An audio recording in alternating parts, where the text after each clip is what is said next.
نہیں کہا، صفوی خاندان کے بادشاہوں نے 20,000 سے زائد علماء کو قتل کر دیا،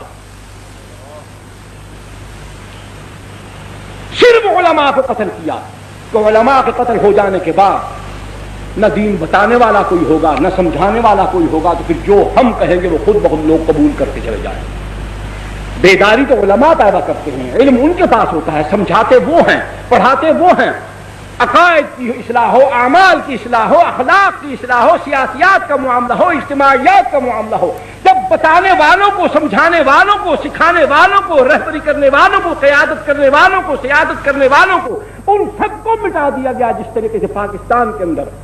احسان اللہ فاروقی کو شہید کر دیا گیا، علامہ احسان اللہ ظہیر کو شہید کر دیا گیا،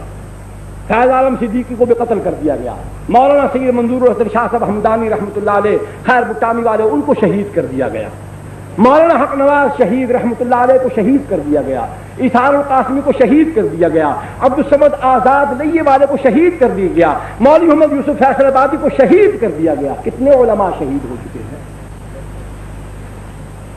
سنی مسلمان نوجوان کام کرنے والے کارکن اس کے علاوہ 100 سے زائد وہ ہیں، خفیہ طریقے سے جن کو مارا گیا ہے وہ الگ ہے۔